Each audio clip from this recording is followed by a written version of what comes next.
Hola, ¿qué tal amigos? Mi nombre es Emilio Acosta, soy miembro de Venezuela Provincial. Este es el Top 10 donde estudiamos la historia hispánica que nos une de un lado y del otro del charco. Y el día de hoy tenemos Top 10 apuntes del obispo Mariano Martí, personaje muy importante de la historia hispánica de Venezuela, que fue nacido en Tarragona, en España, en el año de 1720. Fue doctor en ambos derechos, prevístero, fue obispo de Puerto Rico y de Venezuela, y realizó, hay que decirlo, un peregrinaje a lo largo y ancho de casi toda la geografía del territorio de lo que fue la provincia de Venezuela entre los años de 1771 y 1785. En ella, Martí pudo obtener una cantidad ingente de datos demográficos, étnicos y sociales recopilados en la diócesis de Caracas. En 1769 fue presentado como obispo de Caracas y tomó posesión en agosto de 1770. Su acción pastoral inició el 8 de diciembre de 1771 y el 1 de abril de 1785, pues entró a la ciudad de Caracas, ¿no? Culminando su titánica empresa, única, hay que decirlo, en la historia de la iglesia en la América Española, ¿no? Consumiendo su vida en esta visita pastoral, que duró alrededor de 13 años, con 6 pequeños intervalos en que regresó a Caracas. Y bueno, se conoce el día a día gracias a la publicación de los 7 volúmenes de documentos originados durante la visita, ¿no? Y hay que decirlo, durante esa visita por la provincia, fundó y reestructuró pueblos, erigió 52 parroquias, mandó a construir cementerios fuera de los poblados, ayudado por su secretario, el criollo José Joaquín de Soto, ¿no? Notario de la visita, y anotó la historia y el presente de las 345 poblaciones que visitó. Y bueno, entre sus obras están, hay que decirlo, registrar el número de sus habitantes, los inventarios de templos y de capillas, describieron la vegetación y la agricultura recomendable, ganadería, pesca, ríos, fuentes, caminos, costumbres, lenguas indígenas, creó escuelas públicas, mejoró la enseñanza de la doctrina cristiana, defendió a los indios de los abusos de los criollos y a los esclavos frente a sus amos. Mandó que los esclavos contrajeran matrimonio libre, exigió que les cuidasen en sus enfermedades y en sus propias haciendas, corrigió todo tipo de delitos por medio de por medios de suaves y verbales, ¿no? Destacó en la pastoral sanitaria, y lo más increíble es que todos sus viajes por el territorio de lo que fue la provincia de Venezuela los hizo en mula o en canoa, dando testimonio de su carácter aguerrido y evangelizador convencido, ¿no?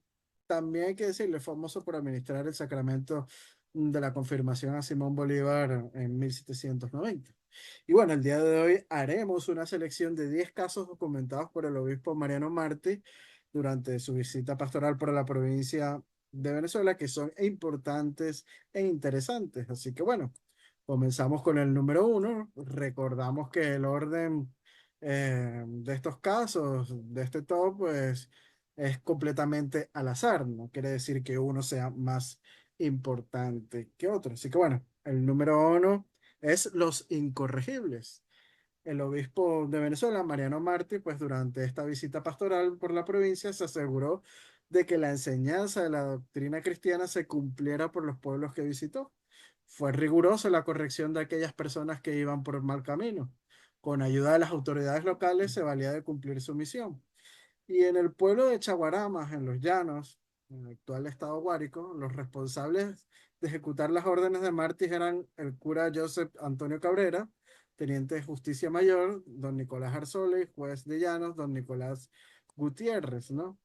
Y dejó constancia de los casos de personas incorregibles en su obra, documentos relativos a su visita pastoral de la diócesis de Caracas, 1771-1784.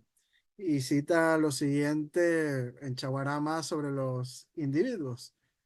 Abrimos comillas. Bernardino Requena, blanco soltero, vive mal con una mulata, hija de Joseph Matute, soltera.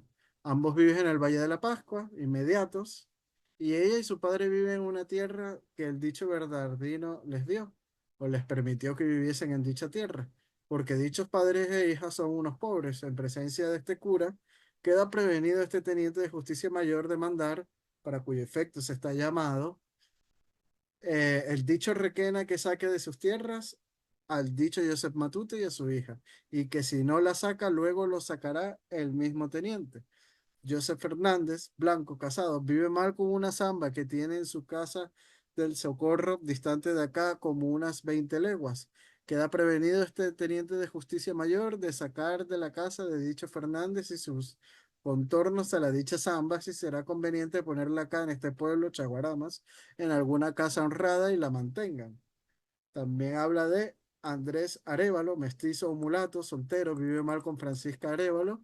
Su prima hermana, soltera, ambos viven en el Valle de la Pascua, en casas inmediatas, como a distancia de unas 3 o 4 cuadras. Queda prevenido este teniente en presencia de este cura de quitar esta jurisdicción o parroquia al dicho Andrés y de ponerlo en la cárcel siempre que volviera sin ser casado con otra mujer o sin traer dispensa, que será difícil conseguirla para casarse con dicha Francisca. Fin de la cita, ¿no? Todo esto hay que decirlo que es la mentalidad de la época donde para que un hombre y una mujer vivieran juntos, pues tenían que estar casados ante la iglesia y es ante los ojos de Dios, ¿no?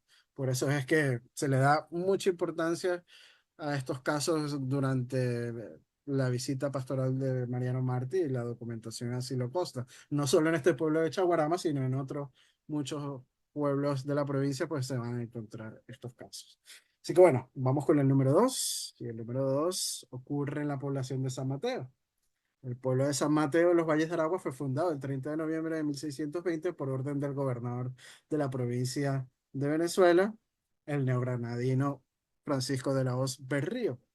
Y bueno, el 23 de junio de 1781 la población recibe la visita pastoral del obispo de la diócesis de Venezuela, Mariano Martí, quien recoge en su obra pues, documentos relativos a su visita pastoral de la diócesis de Caracas 1771-1784, lo siguiente, abrimos comillas.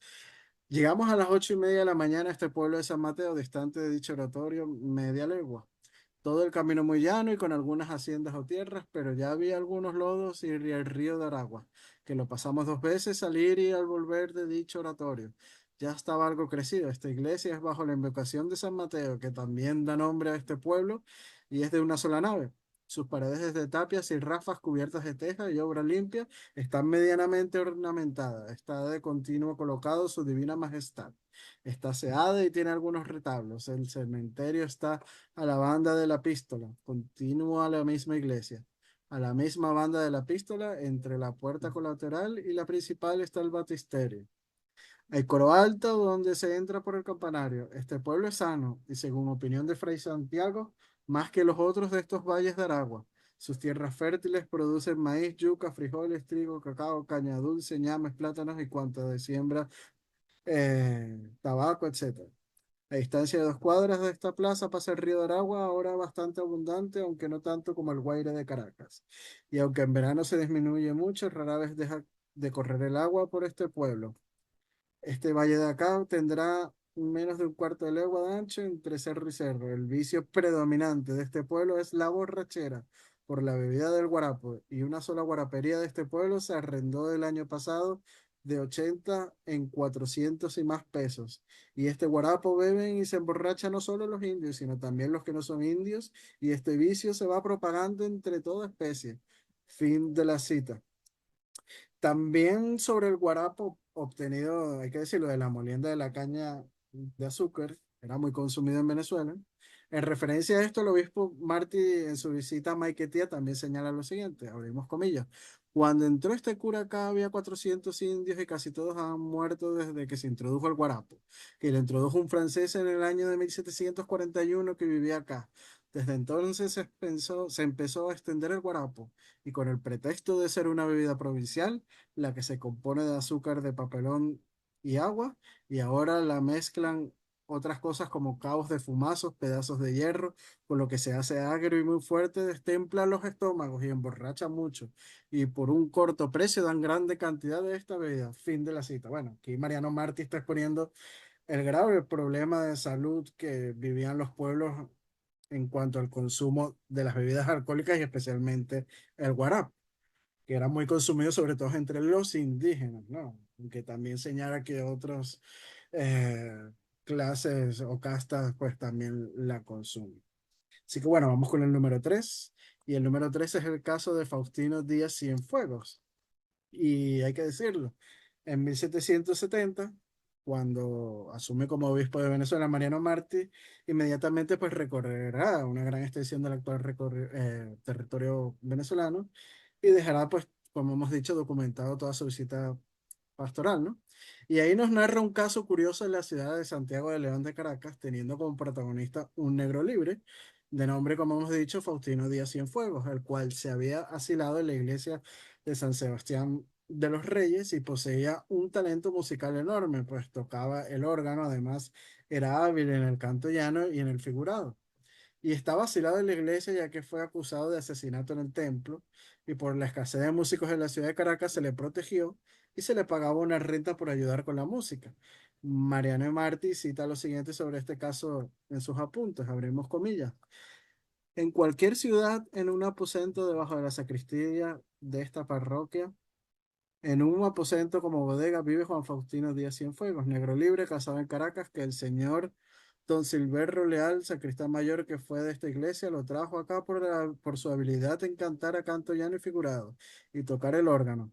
Y le daba cada año 200 pesos hasta que el dicho Faustino por el mes de febrero de 1775 hizo una muerte casualmente o por defenderse, por cuyo motivo estuvo 2 años preso y por haberse refugiado en esta parroquia fue declarado la inmunidad de su favor y el juez secular, que fue el alcalde de esta ciudad, lo condenó a 10 años de presidio y siempre se ha conservado sirviendo a esta iglesia sin apartarse de ella por las instancias de Clara Conde, viuda de Juan Ignacio Sotomayor, muerto por dicho Faustino, para que le prendan y lo castiguen por este homicidio que la dicha Clara dice haberse perpetrado alevosamente, lo que es falso, y que se lo saquen de esta iglesia y no le permitan tocar el órgano ni hacer oficio alguno en la iglesia. Fin de la cita, ¿no? Pues curiosa el caso de este mulato, ¿no?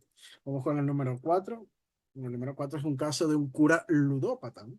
Y el día 7 de marzo de 1781 la población del Pao de San Juan Bautista, en la provincia de Venezuela, recibe pues la visita pastoral del obispo, quien recoge en su obra el caso pues del sacerdote del pueblo Joseph Antonio Valero, que tiene problemas de ludopatía. Esta enfermedad, pues como sabemos, se caracteriza por la dificultad de controlar los impulsos en los juegos de azar, y el obispo le llama la atención de forma privada y cita en sus documentos que, abrimos comillas, el cura de esta villa es don Joseph Antonio Valero, natural de la ciudad del Tocuyo, de edad de 43 años cumplidos. Estuvo 9 años como seminarista en el Colegio Tridentino de Caracas, en donde estudió 4 años de gramática, un año de filosofía y 4 años de teología moral. En la clase del doctor Lindo se ordenó prevístero en las temporadas de diciembre de 1761 a título de este curato y el día 10 de febrero de 1772 tomó posesión personalmente de este curato y desde entonces lo está sirviendo. No tiene más que una oposición. Veamos aquí, está un poco borroso el libro. Eh, a ver, ya lo estamos viendo. Déjame enderezarlo. Ajá, oposición en la que le dieron este curato. No tiene como particular capellanía alguna. Es de un genio muy cuidado o apagado, ni enseña la doctrina cristiana, ni predica ni canta la salve los sábados, pero administra los sacramentos vide sub op signo. Y este cura es inclinado al fuego de envite y perdió mucho caudal de mulas y caballos en esta próxima Navidad pasada. Es muy omiso. Le he advertido a solas de sus faltas y me ha dado la palabra de que no jugará más. Le he advertido también que cumpla los decretos que que dejo en esta visita y que el vicario de San Carlos y yo se le haremos su cumplimiento. También le he advertido que estudie moral y algún poco de rúbricas, y el estudio de moral y de rúbricas, y principalmente de moral. Se lo he encargado a este cura en presencia del padre Peláez. para que los dos traten y hablen y estudien materias morales. Este cura me dice que algún tiempo que está enfermo y que por esto no ha cumplido exactamente con sus obligaciones y en realidad está enfermo y ahora lo cura Fray Santiago. Fin de la cita. Bueno, curiosa, ¿no? Este cura ludópata, ¿no? En la población de San Juan del Pavo de San Juan Bautista. Así que bueno, vamos con el número 5 de este top. Y bueno, vamos con el matrimonio entre esclavos, ¿no? Y hay que decirlo, en la monarquía hispánica existió la esclavitud de los negros africanos, pero sus leyes fueron proteccionistas y mucho más suaves con el esclavo que otras potencias europeas como Gran Bretaña. Uno de los derechos que tenían los esclavos en los territorios hispanos fue el de mantener la unidad familiar. Y de los testigos más importantes de la Venezuela provincial es este obispo Mariano Martí, quien en 1783, durante su visita pastoral al pueblo de la Sabana de Ocumare, señala en sus memorias lo siguiente. Abrimos comillas. Pedro Miguel, negro esclavo de don Joseph Landaeta, casado con María Bárbara, negra esclava de don Fernando Ascanio, viven separados. Él en la hacienda de dicho Landaeta, en el sitio llamado Ocumarito, distante de esta iglesia medio cuarto de legua. Y ella vive en la hacienda de dicho Ascanio, distantes entre sí distantes entre sí, entre sí estas dos haciendas. Un cuarto de legua. Queda encargado este cura y vicario de llamar al Landaeta, dueño del Pedro, y al Ascanio, dueño de Bárbara, para que uno y otro compre o venda para que estos dos casados puedan vivir unidos. Fin de la cita. Que decirlo, que así también lo establece uno de los cuerpos legales dictados por la monarquía hispánica, que se trata de la Real Cédula sobre Educación, Trato y Ocupaciones de los Esclavos en todos los territorios españoles, que fue erigida por Carlos IV el 31 de mayo de 1789 y vamos a decir su capítulo séptimo sobre el matrimonio de los esclavos estipulaba que se combinaba a los amos a aceptar tales uniones aun al riesgo de perder esclavas y cita lo siguiente en la ley. Los dueños de los esclavos deberán evitar los tratos ilícitos de los dos sexos, fomentando los matrimonios, sin impedir el que se casen con los de otros dueños, en cuyo caso, si las haciendas estuviesen distantes, seguirá la mujer al marido comprándole al dueño de este, ajusta tasación de los peritos nombrados por las partes. Fin de la cita. Así que bueno, otro de estos casos que documentó Mariano Martí, que bueno, vemos que la ley se trataba de cumplir en aquella época con respecto al matrimonio de los esclavos. Vamos con el número 6. Siguiendo con los matrimonios, pues vamos a hablar de la Real Pragmática de 1776. Y es que el rey de España, Carlos III, dictó en 1776 una Real Pragmática para evitar contraer matrimonios desiguales en la sociedad española. Con esto se buscaba otorgarle poder a los padres de dar su consentimiento a la hora de celebrar matrimonios. Y esta real pragmática fue aplicada en las provincias de ultramar en 1778. El problema vino cuando algunos criollos empezaron a usar esta pragmática para demostrar desigualdad racial en el pretendido matrimonio, algo que no buscaba la ley, más bien la ley buscaba sino igualdad social, ¿no? El Consejo de Indias tuvo que dictaminar después lo siguiente. Abrimos comillas. No se entiende dicha pragmática con los mulatos, negros, coyotes e individuos de castas y razas semejantes, tenidos y reputados públicamente por tales. Fin de la cita. Bueno, este agregado fue muy importante, pues terminaba con el abuso de los criollos o mantuanos también en la provincia de Venezuela, ya que el matrimonio era una forma de ascender socialmente. Y en 1783, el obispo Mariano Mártir registra un caso en Ocumaro del Tuy en sus memorias y cita lo siguiente, abrimos comillas. Victorio Serrano, blanco, soltero, dio palabra de casamiento según él mismo me ha confesado y ha tenido dos hijos de N. Martínez. Esta mujer Martínez dijo a este vicario cuando puso a la cárcel por dichos delitos al Serrano, primeramente que no se quería casar con él y después por tercera persona hizo decir a este vicario que quería casarse con él. A este matrimonio se oponen los parientes de él porque dicen que la N. Martínez es mulata. El padre de la dicha Martínez me vino a decir que su hija quería casarse. Últimamente el Serrano me presentó un memorial pidiéndome que le albergue o prorrogase el término de 8 días o más para probar la desigualdad, por lo que parece no quererse casar y sin proveer he entregado este memorial a este vicario. He prevenido a este vicario que mantenga en la cárcel al serrano, que bien merece este castigo, y llamados a la N. Martínez, que ahora está enferma y el serrano se quiere casarse. Los amoneste y si se opusieran los parientes, aguarde los 8 días para que le presenten la declaratoria del juez secular sobre la desigualdad. Pasa a casarlos y si los dichos Serrano y la N. Martínez no quieren casarse, este vicario desterrará de acá al Serrano y se dará la vida de la N. Martínez. Fin de la cita de don Mariano Marte, que vemos que la Real Pragmática se trataba de cumplir y que si algún criollo pues trataba de alegar pues motivos raciales pues era desestimado por las autoridades e inclusive era castigado con cárcel. Vamos con el número 7. Vamos a hablar del pueblo de Capadare, ¿no?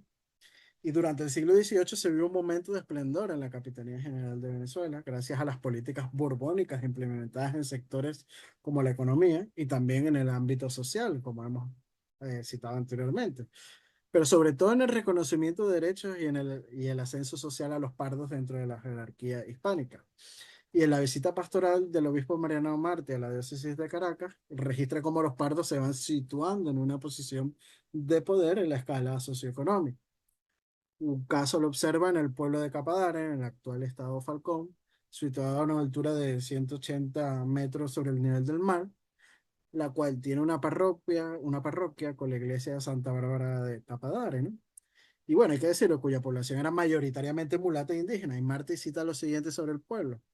Abrimos comillas. El pueblo de Capadare, de mayoría mulata e indios, los blancos no son propietarios de tierras y solo se dedican al contrabando.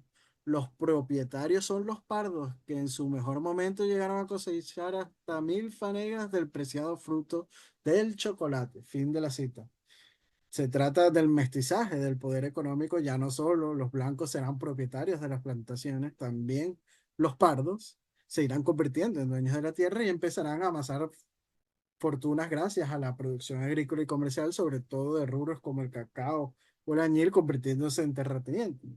Bueno, todos estos cambios derivarán en las diversas dispensas de pardos otorgadas por la corona española durante el siglo XVIII y reafirmadas por la Real Cédula de Gracias al Sacar, que se decreta en el año de 1795, por lo cual muchos de estos pardos pues recibirán el título de don, ¿no? Así que interesante este caso del pueblo de Capadare que demuestra una vez más en los documentos de don Mariano Martí que se cumplían estas leyes y estas prerrogatorias de la corona española en sus provincias de ultramar. Vamos con el número 8. Vamos a hablar de la población de los guayos, ¿no? Y hay que decirlo, los guayos es una población ubicada al noreste del lago de Valencia. Y en 1642 se establece una encomienda de indios perteneciente al capitán Gaspar Matuto de Villalobos. Y para 1694 el gobernador de la provincia de Venezuela, Francisco Berroterán, funda el pueblo de indios de los Guayos y en 1710 fue elevada a parroquia. Y bueno, el día 5 de noviembre de 1781 el obispo de la provincia de Venezuela, don Mariano Martí, arriba al pueblo. Y se puede observar en sus anotaciones de su obra cómo cita sobre la iglesia de San Antonio de Padua de los Guayos lo siguiente. Esta iglesia es bajo la invocación de San Antonio de Padua, sus paredes todas de mampostería, esto es, de piedra y mezcla, de una sola nave, sin coro alto ni bajo. Tiene un altar de ánimas a la banda del Evangelio y dos altares más solamente principiados. El suelo todo enladrillado, cubierto de cañas y tejas. Tiene una buena piececita del batisterio al entrar, a la puerta principal al lado de la epístola. Tiene tres puertas, no tiene torre para las campanas y estas están colgadas de un palo. La sacristía detrás del altar mayor aún más faltada de alhajar que de ropa, pues de dos cálices y de una patena de plata ninguno de los cálices está dorado ni tampoco lo está la patena. Veas el inventario. El altar mayor consiste de un solo dosel grande de papel pintado. El conde de Tovar ha enviado y regalado a esta iglesia una imagen de San Antonio de Padua de escultura y dorada para colocar en el altar mayor. Toda esta iglesia está buena y aseada en su fábrica material de albañil. No hay cementerio y ha mandado hacerlo. Fin de la cita. Sobre la forma de vida y los vicios de la población de los Guayos, cita el obispo Mariano Martí lo siguiente, abrimos comillas. El vicio predominante es acá la borrachera por la bebida del guarapo, que se vende acá en el mismo pueblo en una casa de pulpería, que juntamente es guarapería. De esta embriaguez se sigue el otro vicio también predominante en este pueblo de la incontinencia. He prevenido a este religioso en sus pláticas, predique contra estos vicios. Se ha dejado acá el auto contra los guarapos, veas, semejante al de Turmero y otros pueblos. Fin de la cita, ¿no? No solamente habla del vicio de la embriaguez, ¿no? También habla de la incontinencia que se vivía en algunos pueblos de la provincia.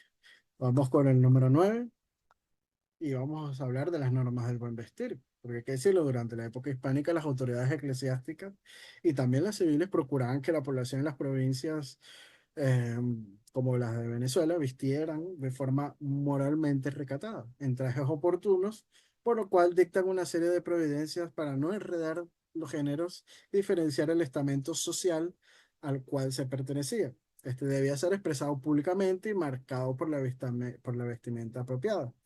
Y bueno, en los archivos de la visita pastoral del obispo Mariano Martí a varias zonas de Venezuela, en la segunda mitad del siglo XVIII, vemos varias providencias que dictó sobre las vestimentas de las mujeres y sobre la posibilidad de que vistieran como hombres. Abrimos comillas. Por cuanto se haya introducido el abuso de vestir las mujeres el traje o vestido llamado capa, tan propio de los hombres, como que hasta ahora ellos solo la usan, y andan por las calles con dicha capa las mujeres equivocándose con los hombres de manera que asemejados unos con otros puedan fácilmente acercarse sin que estos les impidan ni menos se repare la diversidad de sexo.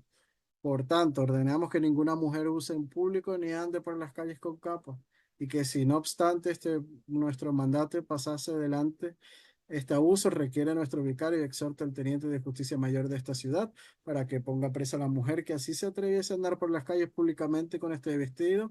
Mandamos bajo la pena de excomunión que ninguna mujer entre a alguna de las iglesias con este traje, para que de esta manera se quite toda la ocasión de pecar no solamente en las calles y plazas y otros parajes, sino principal dentro del mismo sagrado de los templos. Fin de la cita. Interesante esto que nos comenta Mariano Martí, ¿no? Preocupado por la sexualidad. Y bueno, ya estamos llegando al final de este top 10 al número 10 y justamente sobre la sexualidad es que viene el último de estos casos en el número 10. Y es el primer caso de lesbianismo registrado en Venezuela. Y hay que remontarnos a la ciudad de Maracaibo en el año de 1774, que ocurre un hecho que nos permite aproximarnos en aspectos de la vida social de la época hispánica poco estudiados y ocultos, sobre todo por la religiosidad de la sociedad de la época. Como hemos dicho, tal es el caso de la homosexualidad femenina, ¿no? Y encontramos en algunos documentos de la visita pastoral del obispo Mariano Martí en la segunda mitad del siglo XVIII el caso de María Josefa Bojorges y Concepción Carrasqueros, y estas eran dos mujeres, pues lascivas, que vivían juntas en la calle de Bernardo de Vira, en el Saladillo de Maracaibo. Concepción era una mulata que compró su libertad, y Marte se refiere a estas prácticas como de algunas mujeres que tienen algunas amigas y duermen juntas y cometen pecado. Aunque Fray Andrés de los Arcos le asegura que no hay muchas en Maracaibo, ¿no? Cita Martí lo siguiente, abrimos comillas. María Concepción, mulata esclava de Doña María de Carmen González, soltera de unos 20 años, vive mal con otra mujer, su amiga libre, llamada María Josefa Bojorques. Respecto a que se viene por cierta la mala amistad entre sí de estas dos mujeres, ha mandado este vicario ponerlas a la cárcel y después desterrarla. La dicha mulata ya no es esclava. Fin de la cita. Y hay que decirlo, este es el único caso registrado en Venezuela durante el periodo hispánico sobre relaciones entre mujeres, ¿no? Y llama más la atención el hecho, ya que involucraba a una esclava y una ex esclava, que era una mulata libre, y permite observar también cómo vivía este grupo social para la época. La práctica homosexual, pues hay que decirlo, podía acarrear serios castigos en aquel entonces, sobre todo la masculina, ¿no? Se han registrado condenas de gente llevadas a la Plaza Mayor, montadas en un asno, con un cartel amarrado donde se señalaba sus pecados y castigados a latigazos como correctivo a los crímenes contra natura, ¿no? Si la persona residía en los actos, pues podía ser procesado a años de cárcel, mutilación del miembro o muerte. Según las creencias del momento, pues se hacía para evitar la propagación de esta conducta, ¿no? Y bueno, está más documentado estos casos en el género masculino y este es el único caso pues documentado en el género femenino en época hispánica. Así que bueno, ya estamos llegando al final de este top 10. Entonces, si les gustó este video, pues pueden darle a me gusta y compartirlo para así a llegar a más público. No dejen de suscribirse a nuestro canal de YouTube de Venezuela Provincial, darle a la campanita para así estén informados cuando subamos nuevo material, ya sean entrevistas a historiadores e investigadores históricos o este top 10 entre otros, ¿no?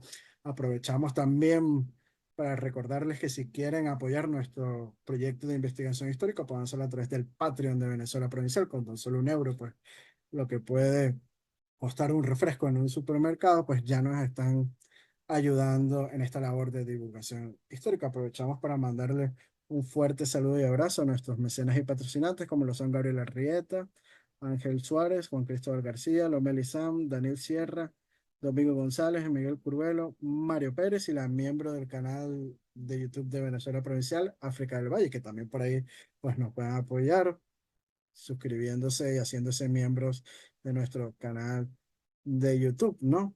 Y bueno, espero que les haya gustado el top 10 del día de hoy. Si desean que toquemos un tema en específico en estos top 10, pues pueden comentarnos en la cajetilla en la parte inferior de este video y hasta una próxima oportunidad. Chau, chau. Adiós.